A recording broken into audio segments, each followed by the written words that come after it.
Hello प्यारे बच्चों, आज हम कक्षा 6 to 8 की वर्कशीट नंबर 92 जो कि 16/1/2021 के लिए आई है, इसको डिस्कस करने जा रहे हैं। तो चलिए, ये हिंदी जेनरिक की वर्कशीट है। तो चलिए वर्कशीट स्टार्ट करते हैं। प्रश्न है एक है, नीचे दिए गए चित्रों में दर्शाए गए कार्यों को ध्यानपूर्वक देखकर हाँ या नहीं लिखकर बताइए कि हमें ऐसा करना चाहिए या नहीं करना चाहिए। तो बेटा आपको ये कुछ चित्र दिए गए हैं, आपको इन चित्रों को देखकर ये बताना है कि हमें ऐसा काम करना चाहिए या नहीं करना चाहिए। तो जो पहले का हमारा चित्र है, ये देखिए ये दो चित्र हैं, ये इसमें पॉलीथीन बैग यूज किए जा रहे हैं जो कि हमारे पर्यावरण के लिए हानिकारक होते हैं, क्योंकि ये आसानी से अपघटित या नष्ट नहीं होता पॉलीथीन। तो इसका उपयोग करना चाहिए या नहीं करना चाहिए। तो बेटा पॉलीथीन का यूज हमें नहीं करना चाहिए, क्योंकि ये पर्यावरण के लिए सही नहीं है। तो इसमें नहीं लिखना है आपको, नहीं। ठीक है बेटा, इसमें भी नहीं आएगा। पॉलीथीन का यूज हमें नहीं करना चाहिए, ना ही सब्जियों के लिए और ना ही किसी सामान के लिए। दूसरे चित्र में आपको दिखाई दे रहा है कि एक लेडी जो पॉलीथीन बैग है इसके पास में, उसमें से कुछ सामान कचरा ये नदी में बहा रही है। और अगले चित्र में हमें इस चित्र में दिख रहा है कि जो कुछ व्यक्ति है वो पॉलीथीन बैग्स को इकट्ठा कर रहे हैं, कचरे को इकट्ठा कर रहे हैं। तो इसमें नहीं आएगा, हमें कचरा जो होता है जल में नहीं बहाना चाहिए। और इसमें हाँ आएगा, हाँ ऐसा करना चाहिए।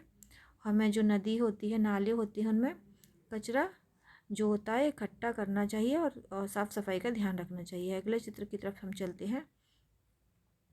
तो बेटा ये चित्र में आपको ये जो चित्र है, ये एक पर्सन ये फेंक रहा है कूड़ा कचरा।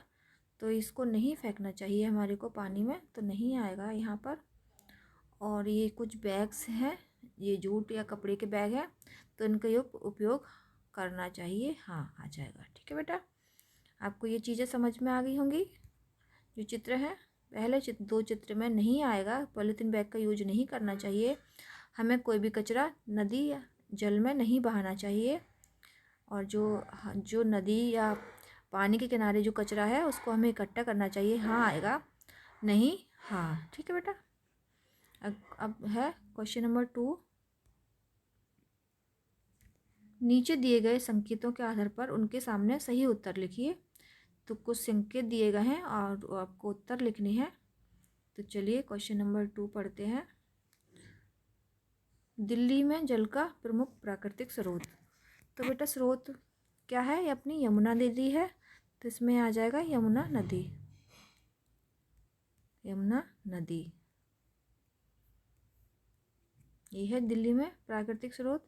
हमारी लापरवाही कारण प्रतिदिन बढ़ता जा रहा है जो जल प्रदूषण है यमुना नदी में, जल प्रदूषण बढ़ता जा रहा है बेटा, जल प्रदूषण। ठीक है बेटा, इसमें रहने वाले जीव हैं, मतलब जो यमुना का नल है इसमें जल है, यमुना के जल में कौन कौन से जीव रहते हैं, मछली रहती हैं आपकी, कछुए रहते हैं,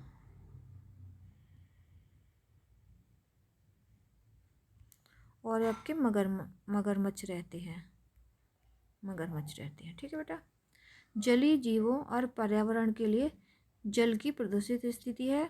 अगर नदी का जल, यमुना नदी का जल प्रदूषण होगा तो उस स्थिति में जलीय जीव होंगे, उनके ऊपर क्या इफेक्ट पड़ेगा बेटा, उनकी जो जीवन है उनके लिए खतरा आ जाएगा। तो प्रदूषण की स्थिति है खतरनाक या हानिकारक, तो इसमें हानिकारक आ जाएगा आपका,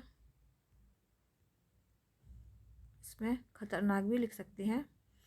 जो प्रदूषण जो होता है खतरनाक होता है। ठीक है बेटा, हानिकारक या खतरनाक। तो आपका क्वेश्चन नंबर 2 हो गया है। क्वेश्चन नंबर 3 की तरफ बढ़ते हैं। दिल्ली प्रदेश की प्रमुख नदी का नाम लिखिए और अपने परिवारजनों के साथ में इस बारे में चर्चा कीजिए कि हम इसमें बढ़ते हुए प्रदूषण की रोकथाम के लिए क्या कर सकते हैं, उन उपायों को लिखिए। तो आप जो लिख सकते हैं, दिल्ली में प्रमुख नदी का नाम क्या है? यमुना नदी है। यमुना नदी है यहाँ पर दिल्ली में जो प्रमुख नदी है। और अपने परिवारजनों के साथ में, अपने माता पिता के साथ में, अपने भाई बहनों के साथ में, अपने दादी बाबा के साथ में आप इसके बारे में चर्चा कर सकते हैं कि इसमें प्रदूषण की रोकथाम के लिए क्या कर सकते हैं।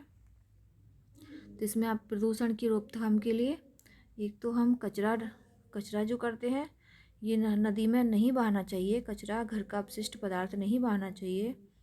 नंबर 2 होता है इनका स्वच्छता का ध्यान रखना चाहिए। इनमें समय समय पर जो हम कचरा डालते हैं उनमें साइड में जो किनारे पर कचरा आ जाता है उसको बीन लेना चाहिए। ठीक है बेटा। और इसके अलावा आपके माइंड में जो विचार आ रहे हों वो आप लिख सकते हैं, जैसे कि नदियों में मूर्ति विसर्जन नहीं करना चाहिए। मूर्ति जो विसर्जित की जाती है, मूर्ति जो भगवान जियों की मूर्तियाँ डाली जाती हैं, मूर्ति विसर्जन नहीं करना चाहिए। पूजा पाठ से संबंधित जो हम पूजा पाठ की सामग्री हवन वगैरह की डाल देते हैं यमुना नदी में, वो नहीं डालना चाहिए। जो कारखाने होते हैं हमारे, कारखानों का जो हम वेस्ट पदार्थ होता है, जो अपशिष्ट पदार्थ होता है कारखानों का निकलने वाला, वो हम नदी में बहा देते हैं, वो नहीं बहाना चाहिए। तो इस तरह से आप अपने परिवारजनों की साथ में और चर्चा करके लिख सकते हैं। इसमें और भी चीज़ें लिख सकते हैं, जैसे कि आपको लगता है, जो भी लगता है आपके वो लिख सकते हैं। अपने टीचर से भी पूछ सकते हैं बेटा। तो आज की वर्कशीट कंप्लीट होती है।